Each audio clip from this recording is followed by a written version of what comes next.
Slide screen.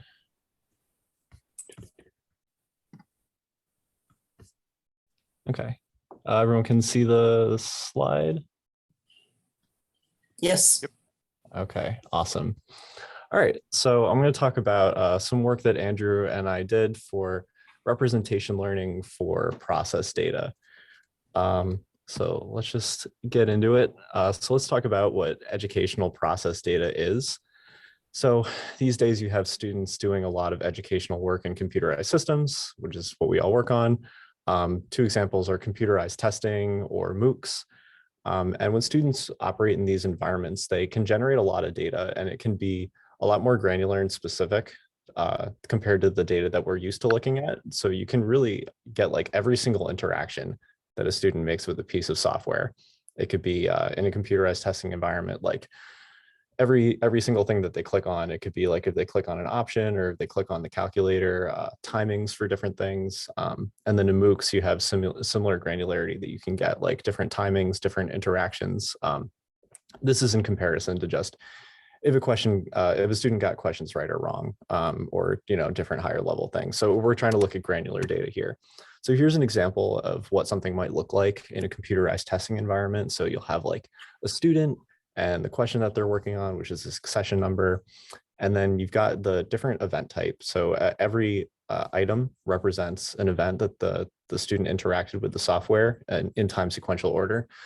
So they come into the question, they might scroll on the page, they might do some stuff with the calculator, they can open it, close it, move it around, they might click on a choice, which is like a multiple choice selection, and then click the next button to go to the next question.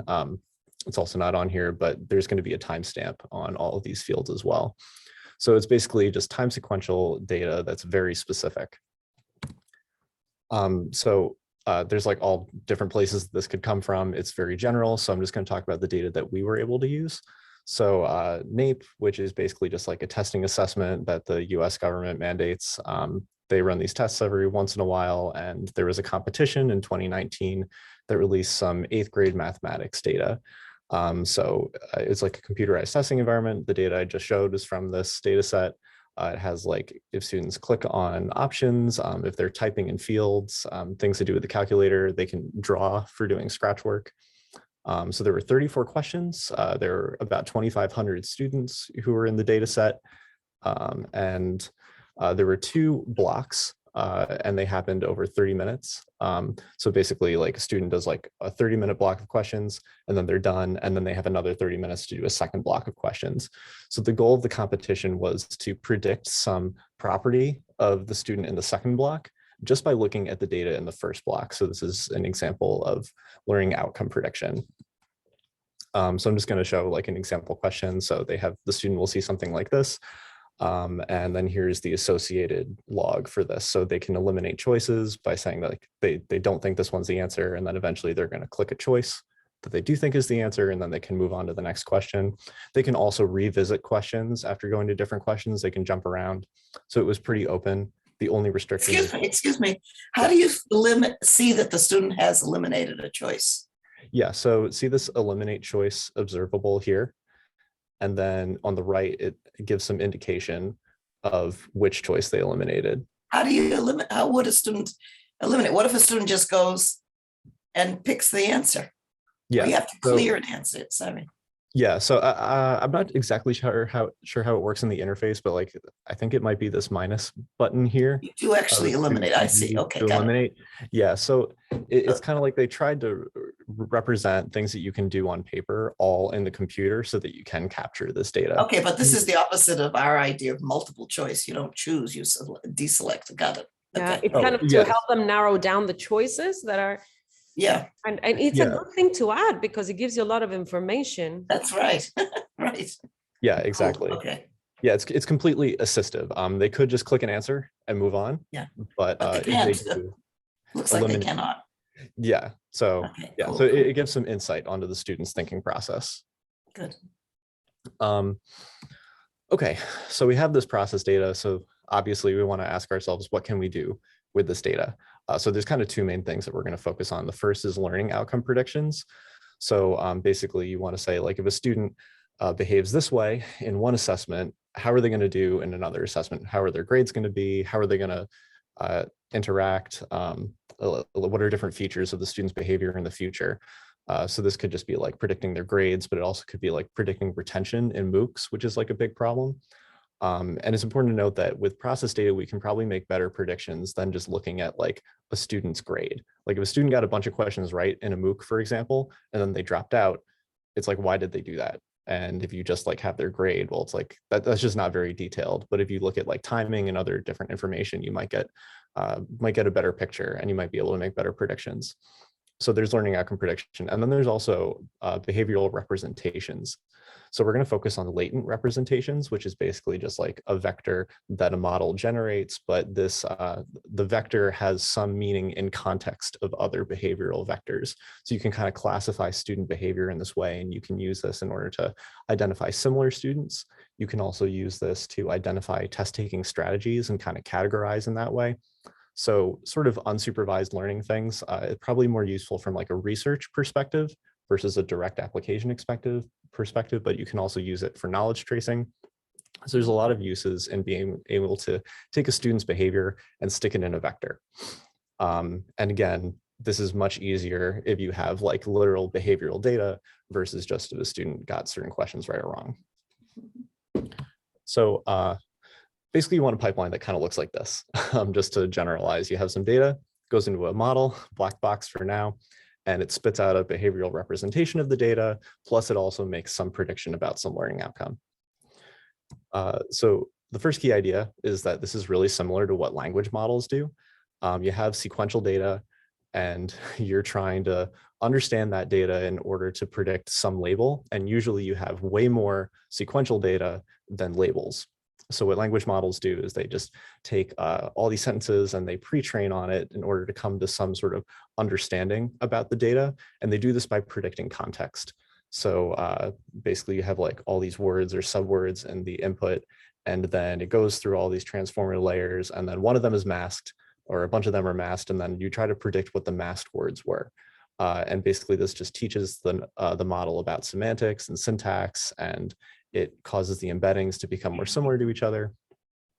And then once the model is pre-trained, then you can use this special class latent representation in order to make predictions on your downstream task. So we noted this is really similar to what we're doing, like just replace words with events. And then, replace like sentiment analysis with like future grades, something like that.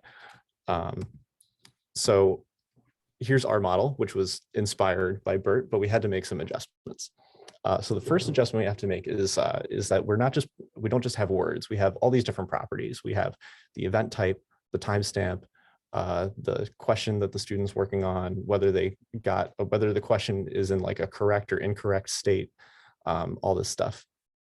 So instead of predicting just one thing, we have to predict a bunch of things at the end. And then the next modification we had to make is that instead of using a transformer, we used a Bi-Lstm. We did this because we didn't have enough data in order to train a transformer model. So it's much easier to train recurrent neural networks with smaller amounts of data because it's a simpler architecture. So we had to make an adjustment to how we predict the events. So a bidirectional LSTM basically runs the input in two directions. So it runs it forward and it runs it backward. So basically at any given point, you have a representation of all the data before a certain input and after a certain input. So let's just like say that we're looking at the input at time step 2. This is going to be the forward state, and it's going to represent all the data at 2 and before 2. And this is going to be the backward state. So because the model processed the sequence backwards up to this point, it's going to contain information on 2 and every event after 2. So by visit, so is this per problem that a student is solving? Yes, yeah. So and each one of the red boxes is a step within an action that they took. Yeah, exactly. Okay. Yeah, so yeah, it's important to note that this is on a per problem basis for now. So basically you have these representations and we want to predict what the input was. at time step 2. So we can't look at the hidden state at time step 2 because it'll just copy the data from input to output, and then the model's not learning anything, it's just learning how to copy. So what you can do is you can look at the directly surrounding context by looking at the surrounding hidden states. So if you look at the forward state to the left, it's basically capturing all inputs before this event occurs. And if you look at the backward hidden state to the right, you're looking at all context that occurs after this event. So you're literally looking at every event other than the current event, and you're trying to predict what that event is based on all surrounding context. So it's a slightly different setup from BERT, but this is how we predict these things. And we just use like projections. That's what these P's are for, coming out of these hidden states in order to predict these 3 properties. We use cross entropy loss in order to train. Also, this is fully parallelizable, so you can pre-train on every event in a sequence in a single pass. So one question, are you still using an existing BERT, or did you create your own? No, so this is a completely new model. No BERT, okay. No BERT, yes. So the reason we called it Process-BERT is because our pre-training objective is similar in that we're trying to predict the output at a certain time step given the contextual latent states at that time step. I know it's the surrounding latent states, but basically you end up with something that represents the input at that time step through pre-training. Yeah, I want to add here. So the real reason why we call it Process-BERT is because people like BERT in the title. That's it. Well, I totally agree with that statement. I just was asking, in fact, what's happening. We're This not is actually really using. cool. Yeah, it seems cool. Thanks. So could you explain more the objective, the H's? Yeah. So basically with a recurrent neural network, you have like this internal state that updates at every time step. So H1 is going to look at input 1. Well, let's look at H2. H2 is going to look at input 2 and H1, and H1 looked at input 1. So essentially you're kind of propagating information sequentially through the model, and it's updating this internal state. So it's recurrent. So basically you have that going forwards, and then you have it going backwards as well. So that's what the H's are for. So we've got the updated state at each time step going forwards and the updated state at each time step going backwards. Great. Yeah. And then the objective is just using them, as I described before, in order to predict the inputs at each time step. So basically the idea is that it comes to understand how these event logs are structured and like what kind of events you can expect given surrounding context. And in theory, a student's behavior is going to impact what events will occur. So it kind of comes up with some sort of model of a student's behavior because it has to in order to make predictions. Nice. Okay. Okay. I have hi, Alex, I have a quick question on the previous slide. So do you have any kind of layers operating on the hidden states of your Bi-LSTM to aggregate it before you predict? Good question. We experimented with different architectures, but this is about as flat as you can imagine. So we have one layer of LSTM. Well, it's like 2 LSTMs running in parallel, forward and backward. There's just one layer, and then this is just a simple linear projection in order to predict the outputs.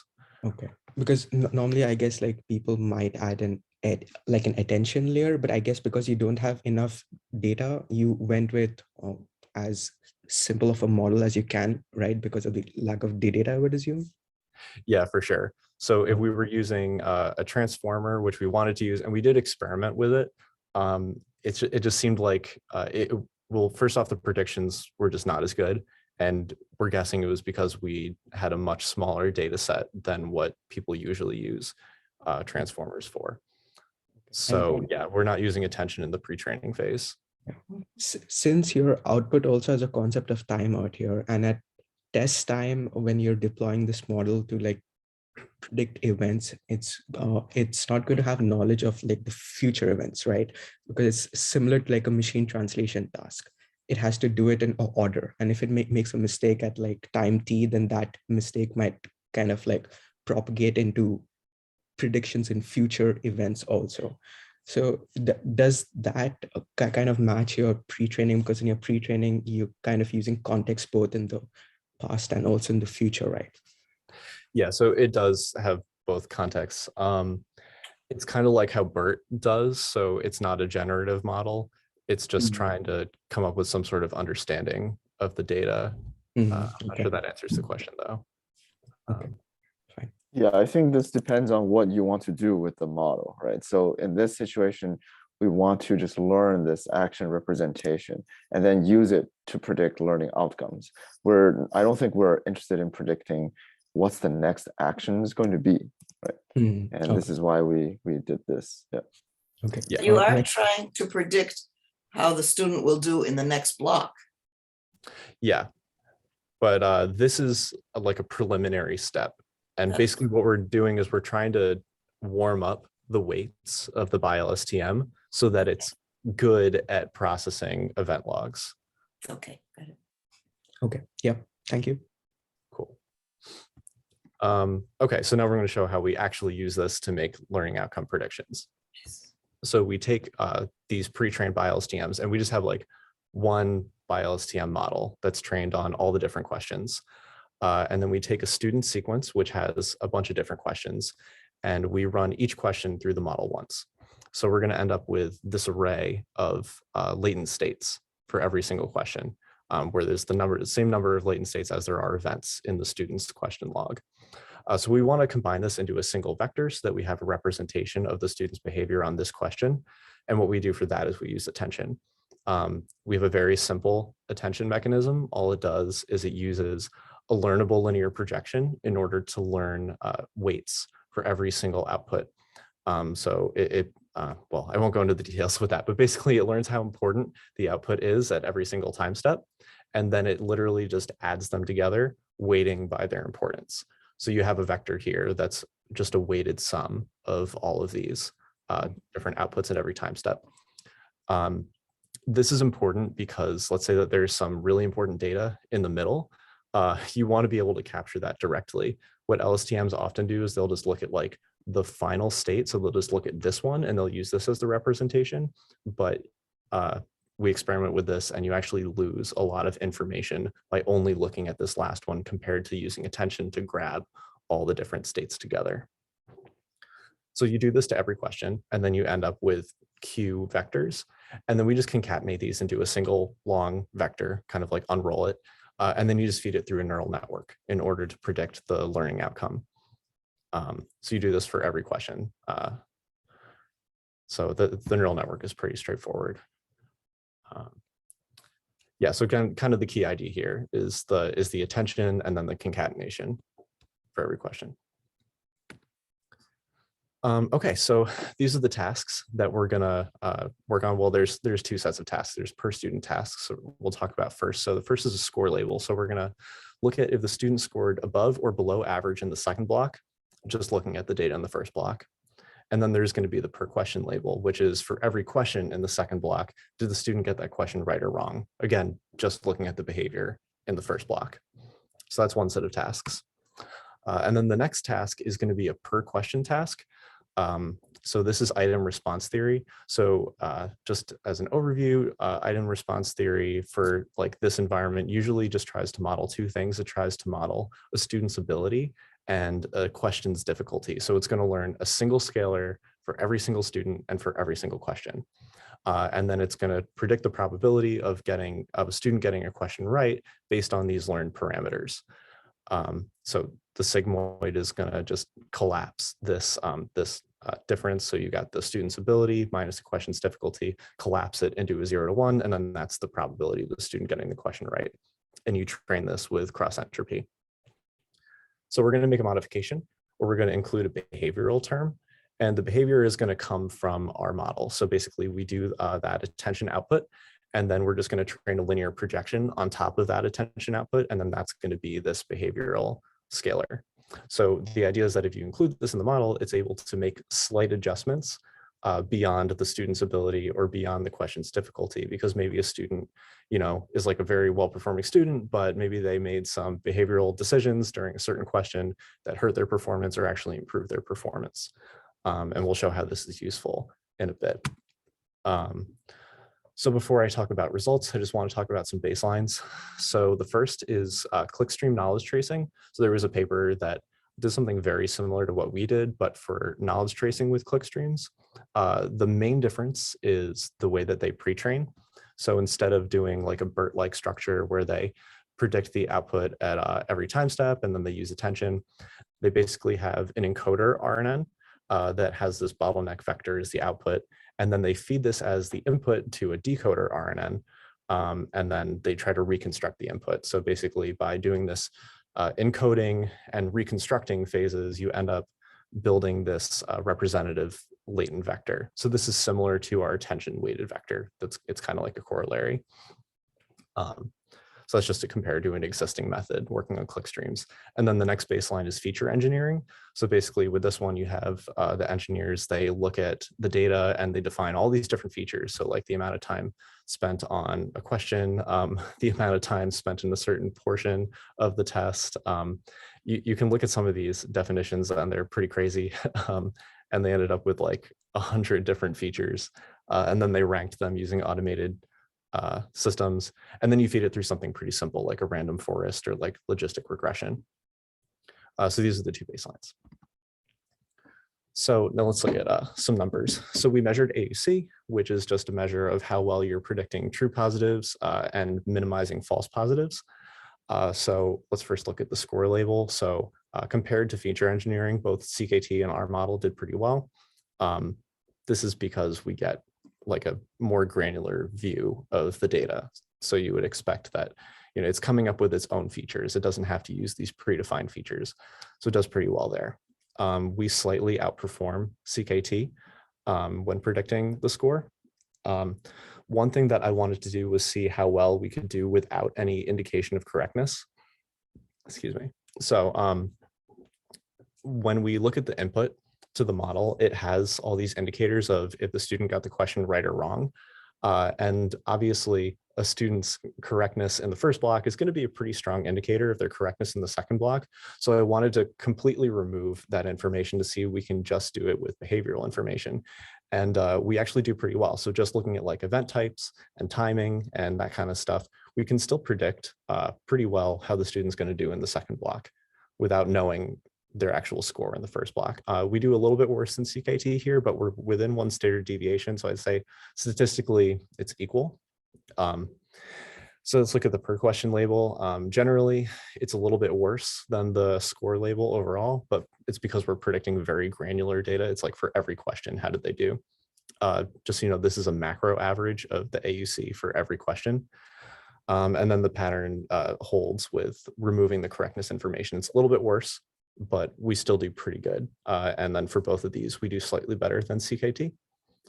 And then let's just look at the IRT results. So the base model is just where we're directly modeling the student ability and question difficulty. And then with CKT in our model, we add the behavioral term. We only improve by a little bit and by the same amount, but it is still a notable improvement, statistically significant. But then one thing that we noticed was that the model actually has a way of directly inferring correctness in certain cases. So let's say that a student went to a question and they kind of clicked around a bit, but they didn't leave an answer, and then they left. The behavioral model can directly infer that the student got that question wrong because it can look for like event types that a student would need to input in order to get the question correct. So the model was kind of overfitting to this. So we removed all questions where students didn't leave an answer. And then the behavioral models did a bit worse. So a lot of their improvements were from this, but it still does better than the base model. So it's surprising that it's such a small improvement over base IRT, but there's definitely a notable improvement in prediction of if they got the question right or wrong. Oh, and obviously we had to remove correctness information from these sequences because you can't include information on the label. Can you say anything about using CKT and using your model in terms of effort or in terms of time, in addition to what you're already comparing? Yeah, for sure. It looks yeah, like CKT would take a lot longer to develop. Is that true? So we did have to reverse engineer it from scratch. It did take a good amount of effort. Another difference between the models is that CKT trains a different model for every question, whereas we train a single model, like a unified model over all questions. Right. So theirs took That's a bit huge more amount of training. effort, right? Yeah, it was definitely more training time. You know, I can't say that we put like exactly the same amount of effort into adapting their methodology as we did for developing our methodology. One thing that did happen was we had the way that they proposed their methodology be used in their paper. It didn't really work for our setup, so we developed a new methodology for how to adapt theirs to our setup. And then we found that that was outperforming what we were using for our model. So then we used that new methodology for our model, and then it started outperforming. So both went through iterative phases. But CKT would be longer if you started from scratch. I mean, given that you already have a model, CKT would still require a new model, as you say, for each problem. And that would take more development time. So the future going on, yours should be better, right? Yeah, well, I don't know about development time because it's more like training time is a bit longer for theirs. Another thing is that with our model, so we still need to know what question is being worked on. So that's a learnable embedding. So one disadvantage of both models is that if you see a new question that you've never seen before, you don't really know what to do with it. And that's just because we need some indication of what question's being worked on. But with our model, that would be easier to remove, but we included the question because it helps with performance. You couldn't do that with CKT, but you could change our model to do that.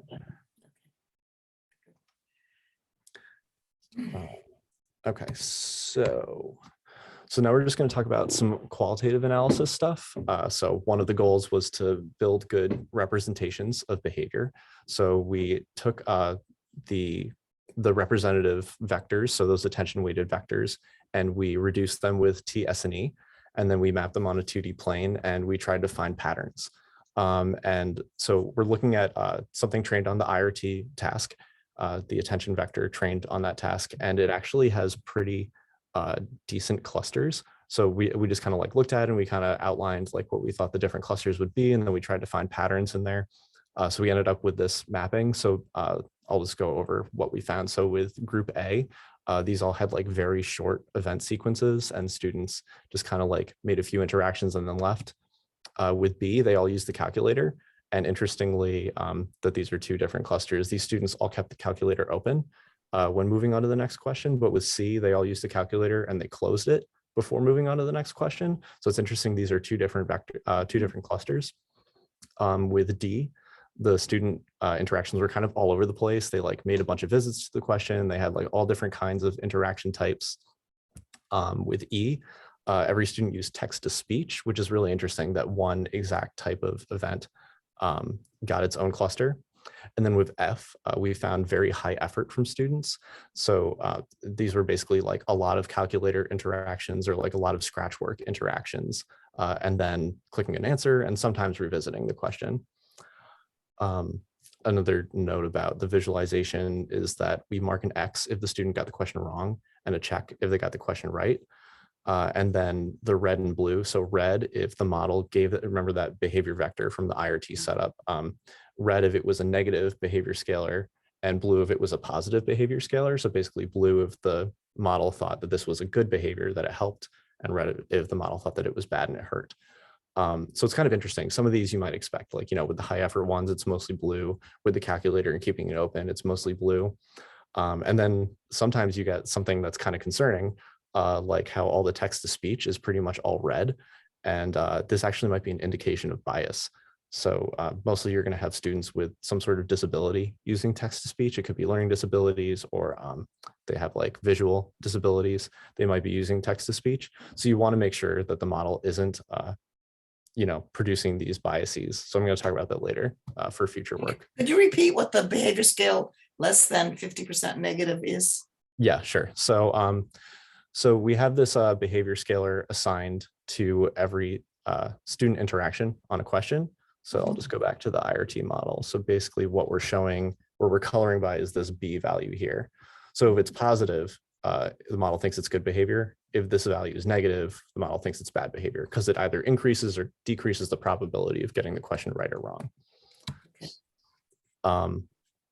So basically I just break up those into the negative values into 50% and lower and upper 50%, and the positive values into lower and upper 50%. So a deep blue is very positive, a light blue is kind of positive, deep red is very negative, light red is kind of negative.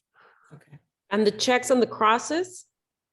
Yeah, so a check if the student got the question right, and a cross if the student got the question wrong. So it's interesting that they're not necessarily directly Yeah. correlated. Yes. So that, well, how do you explain the fact that people are getting them correct and have negative behavior, for instance? So don't it's important. that- Yeah. So one thing that's important to note is that this is in context of those other variables, of the ability and difficulty variables Mhm. from the IRT setup. So the behavior is just an adjustment. So the student, like, let's say that you have like a very high performing student, like their ability is generally good, but they did something the model thought was bad. They could still get the question right because they're a very smart student, but they did something that's generally, that the model is learning is bad behavior that generally hurts. Also, it's important to note we're only looking at one question here. So the model is trained over every question in the data set. So it's got to find a way to generalize these behaviors across all questions. So I was going to ask, what was the percentage of problems that you used for training? Was it 100%, as you just said? No. So, oh, well, okay. So we used like every different question type, or sorry, we used every different question in the data set and every student in the data set for both training and testing. But because you end up with pairs, you get like a Cartesian product. So we made sure that no pair ended up in both the training and testing data set. Got it. Okay. Yeah. And then I also didn't mention this before, but for every experiment, so first we chop off 20% for the testing set, and then we do a cross-validation over 5 different folds to ensure that, you know, we're getting like consistent results. So that was what the plus and minuses are. These are for standard deviation across the cross-validation. Okay. It's great. It's great that you can get that kind of. Yeah, I was surprised. Qualitative. It's outrageous that there is any classification there. It's also probably important to note that this is probably the best question that we found as far as representation goes. I see. The others were not as classified. Yeah, some were pretty good, some were not so good. There was a range. This was one of the better ones. But What are the two axes? I'm sorry, the axis, the X and the Y axis are what? Is it the degree?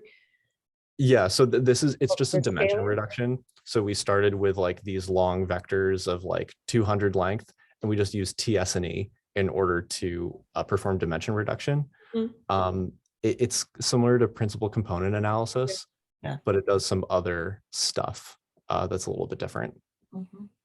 Yeah, so they're latent axes.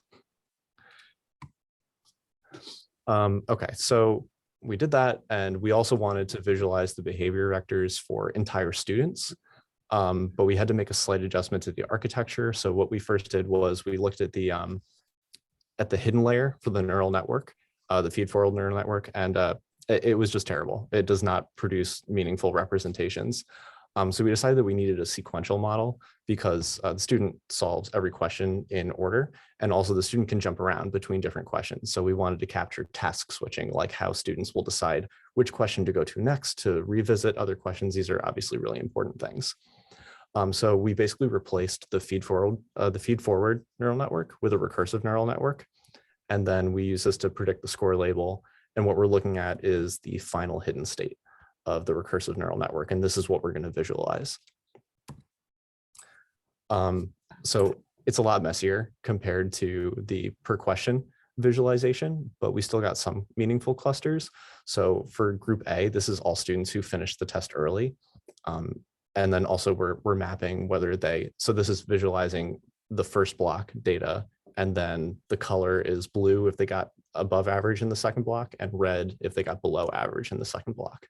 So it's interesting that you end up with students who did things very fast, and about half of them did well in the second block and about half did poorly. So this could be explained by students who like really know what they're doing and went through it really quickly, and students that just kind of rushed through things without knowing what they were doing. But rapid testing then does not help you predict the second block. Yeah, and that's like an inference that you can make from this. You can't just look at how quickly a student did things, because they could fall into either of these two categories, which are kind of commingled in this representation here. So then cluster B, all the students would like solve the question, and then they would generally revisit every question and not really make changes to it. So I kind of chalked this up to them checking their work at the end. And again, you've got some that did well, some that did worse. Generally, they did slightly better, but it's still hard to make inferences in that way. And then C and D, which are these two distinct clusters, these both ran out of time. So they used all the time in the first block, but then they didn't solve all the questions. So they didn't perform very well in the first block or the second block. Interestingly, you have some that actually do above average in the second block. It's possible that they like the questions that they got right, they really spent time on, so they really got those ones right, or maybe they adjusted their timing strategy. So that could be worth investigating. We didn't look into that though. The main drawback you can see is that there's so many where we weren't really able to classify anything. Like you can maybe see some clusters, like this is clearly a cluster right here, but we couldn't say anything about this that made it different from like all of these in the middle. Like it's just not really clear what kind of features these have. So this is a main drawback of this method. So this is something we're gonna have to work on in the future. On the graph here, how were you able to like add labels for these clusters? Like this cluster ran out of time. Did you like manually inspect the clickstream events of the students from this cluster? Yeah, so I did a mix of things. The first thing that I did was I created a different version of this graph with different statistical labels. So I mapped like amount of time spent, number of visits to questions on average, other things, number of questions answered, average score, all that stuff. Sure. So I did that for a high level view, and then I dug in and I started looking at representative event streams. But it was all done manually is what he's asking. Is that accurate? It was like a mix of manual and, yeah, it was essentially done manually, but I did use some, like I did look at different statistical features of the dots to get like an initial view. Yeah. When you were having a look like manually on the clickstream events of these students in your previous graph, you had this behavior component, right? Did you like observe anything interesting for what kind of behavior is disliked by the model? Like which kind of like patterns in the click streams, for example? It's disliked. Because there is like a positive behavior, right? And there's a negative behavior. So for the students who are like classified or like, classified as negative behavior, or the patterns in their click streams, what kind of patterns would they be? Do you have any idea on that? Yeah. That's a really good question. So what that would come down to is looking at how the model predicted these students would perform in the second block. From what I remember, it correlated pretty closely with this because it had about like a 0.8 AUC. So yeah, the model was able to like, it wasn't as clear cut as the IRT model. Like there was kind of a mix. It was kind of like this, like within each cluster, it had a mix of making predictions of them doing well in the second block and not doing well in the second block. That is a good question. And I would be more interested in that if we got really clear clusters, and then that would be pretty interesting to investigate. Yeah, right. Okay. Yeah. Okay. Yeah, thank you. Thanks. Okay, so that pretty much wraps it up. So I'll just like go a quick overview. So basically, we found that the model does predict future performance pretty well. And even when you remove correctness, which is the strongest indicator, you still get pretty good predictions, which is encouraging. So it's like behavior can predict performance even on its own. And then also we get pretty good representations at the per question level. So at least at the per question level, this is a reasonable approach if you're looking to model student behavior. At the per student level, we need to do more work. So what we think we can do in order to improve that is, instead of processing every question at a time, process the entire sequence. So this is something that we obviously tried, and it just didn't work as well, especially for downstream performance. And the reason was that probably we just didn't have enough data. Well, that's one thing. And then the other thing is that we're using this LSTM model, and you traditionally lose a lot of information in these models over very long sequences. And these sequences were pretty long. They were like up to 1,000 events long for an entire exam. So you would need transformers in order to do this. And then to use transformers, you would need more data. So basically, if we got like a really big data set with like tons of clickstream events, this would be an interesting thing to examine how you could adapt our methodology to using transformers and try to get better representations. And then the other key future work would be investigating bias in the model. To do this, you would need some indicator of like demographic features of the students. We didn't have anything like that. It's all anonymized, and it's really hard to get this kind of data for obvious reasons. But I think that you would want to make sure that the model isn't taking certain behavioral features and discriminating against them. And you would want to probably account for like different student demographics in order to make sure that it's not, that it doesn't have this bias. And if it does, put constraints on the model in order to reduce that effect. So that's it. Thank you, everyone. If you have any more questions, you can ask. If not, appreciate you all listening. Yeah, I think this is great work. What happened in the competition? Did you submit as part of the competition? Oh, no, the competition was 2019. So we came in quite a bit after it was over. I just used the data. Yeah, Bev, you were among the organizer list for the competition. Yes, I did organize it. Yes, it's true. Okay, great. So you just used, so you're saying that the data set remained public after the competition and you just used it? Yes. And we actually were able to get a more full view of the data set. Somebody hooked us up because Okay. there is some hidden data from Right. people participating in the competition. Right, We were right, able right. to access the full data set.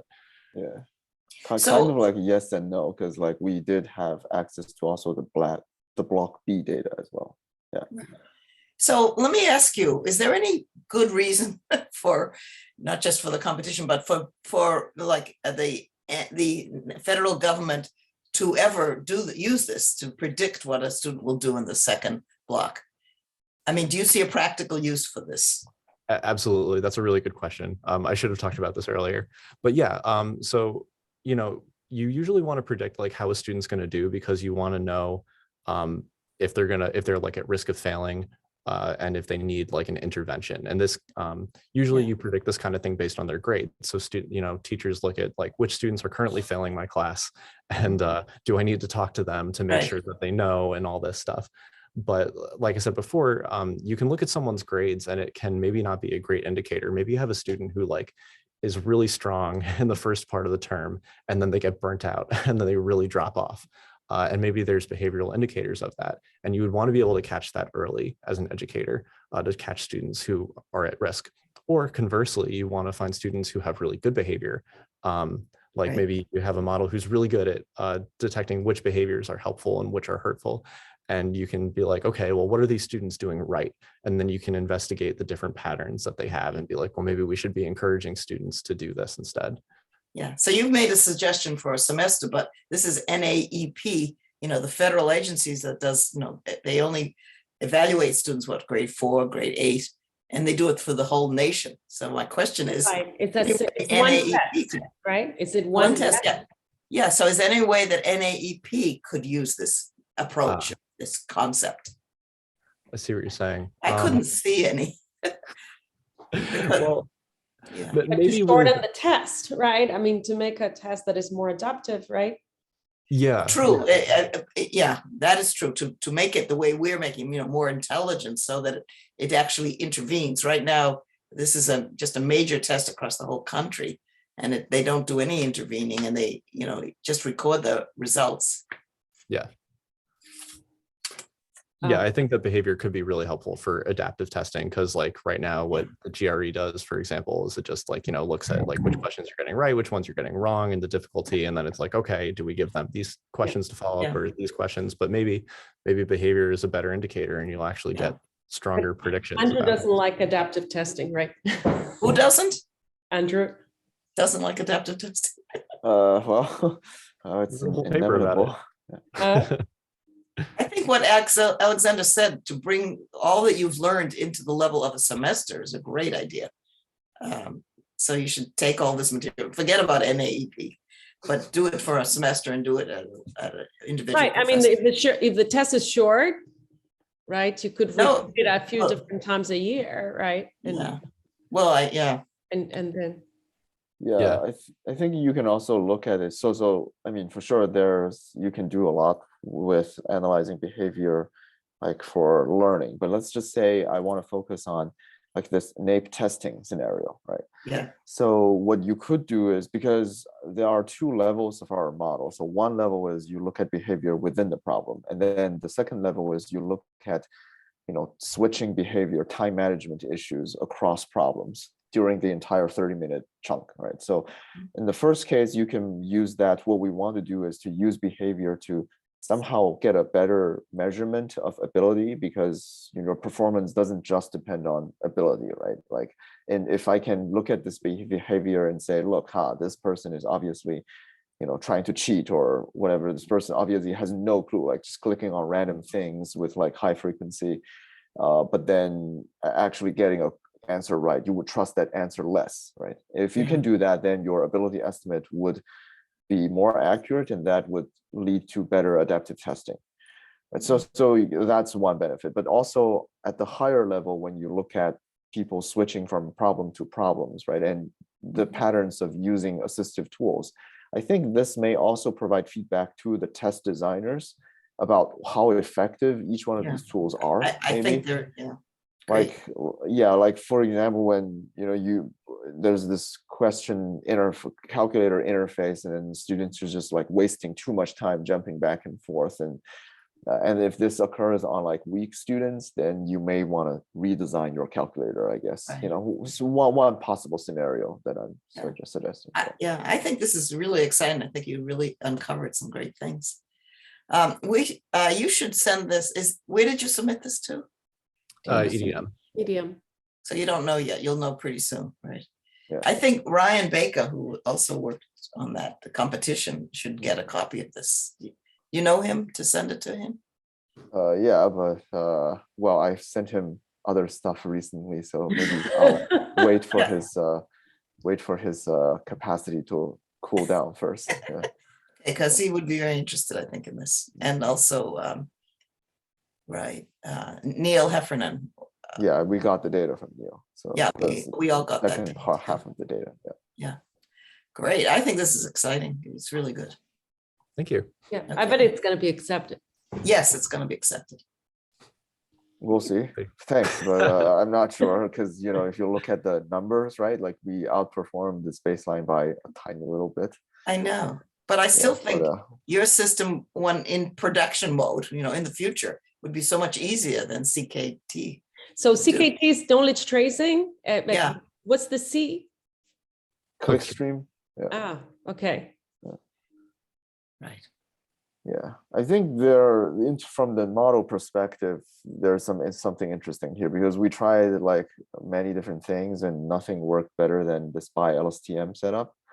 So there could be either one of two cases. So case one is that like we just don't have enough data to use like transformers, all of those language model architectures, which could be the case. Or it could be that, we just haven't found the optimal architecture for behavior yet. And it could be that transformers attention-based things are not the best for behavioral data. And that could also be, if that's the case, that's actually really interesting. Right? Yeah. But what's nice is you guys are inventing new technology. That's unusual. That's really delightful. This one, not really, but isn't the Bi-LSTM new? No, that's been around. But it was Andrew's invention to use the hidden states in this way to predict input. As far as I'm aware, that's novel. Okay. Yeah, well, the architecture is very interesting. Yeah. Hopefully we can find more novel things down the road, if we want to keep working on this. Oh, great. I think it's great. Great. Thank you. Thank you very much. Yes. Thanks. And could you make the slides available? Do you know the place where The this? recording. Yeah, I think I can